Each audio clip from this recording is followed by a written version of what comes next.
Assalamu alaikum warahmatullahi wabarakatuh. This video is a support video for Lab 3, where you will do stub matching. In that stub matching, maybe you will have some difficulty to convert the given load impedance to inductance or capacitance, the values of inductance and capacitance. So um, this is how you're gonna calculate. First of all, this you see this formation of given load impedance will be coming like this. This is the generalized form. There will be values of R, any kind of values, constant values of R, and X, and there will be plus or minus sign.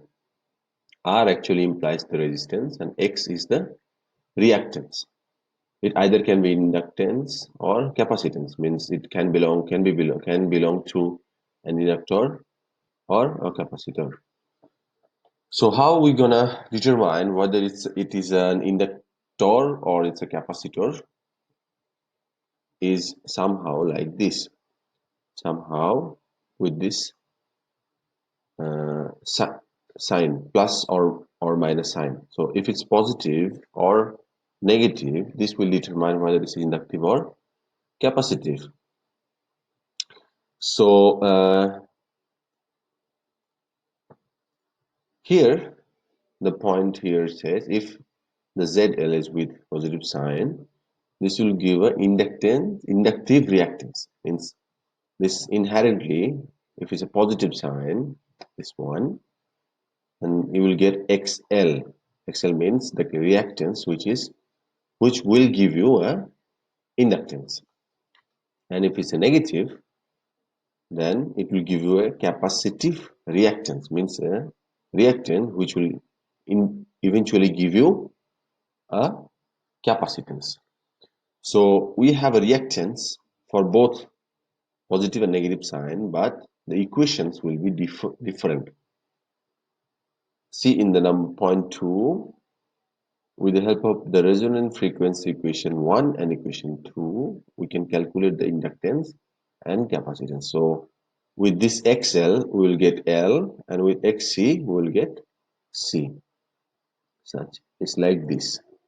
So XL, if it's positive, then we get XL, and then from there we get the L value. L value is the value of inductance, which is belong to an inductor.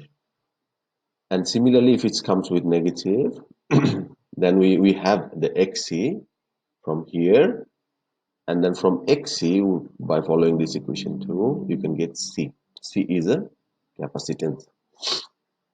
Let's go to an example. So let's say the given ZL is 15 plus J 10 ohm, and the given frequency is 2 gigahertz.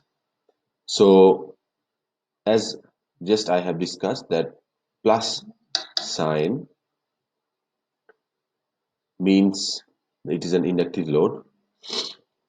So we will follow the equation 1 here, and then from the equation 1, since we need to find L, we will solve it for L, and we get XL over twice pi F.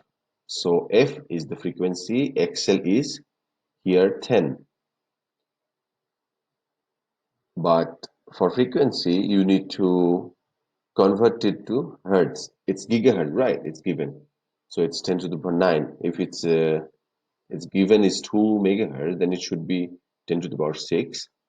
And if it's kilohertz, then it should be 10 to the power 3. So by inputting these two values in this equation, you get the value of L in terms of Henry, which is 7.957 into 10 to the power minus 10 Henry. But it's better that we convert it to nanohenry or picohenry or millihenry or microhenry, somehow like this, whichever suits one close to this one. So since it's minus 10, so minus 9 is the nanohenry that we can go as close as we can. So it means 0.796 nanohenry. So this is the value we got already calculated very quickly. Now go to the diagram. So our given values were like this: 50 ohm input impedance or characteristic impedance, and the ZL is given 50. This is R value, this is resistance, ohm in ohm. It can be any values: 15, 50, 30, 37, 49, 42, 3, any, but it should be in ohm.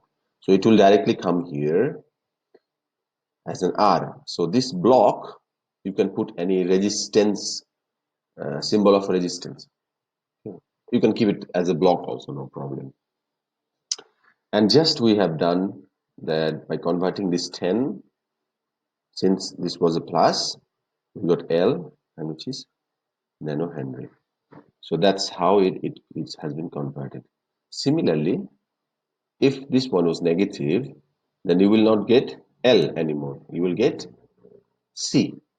So by equating that one, you will not get L here. You will get C in terms of farad, not Henry anymore. So it can be picofarad, nanofarad, or so on and so forth. And similarly, this R will be the same, but only C will change. And you can replace it with any capacitive symbols here. And then you put your values here. So that's how it will be done. Hope this video helps you.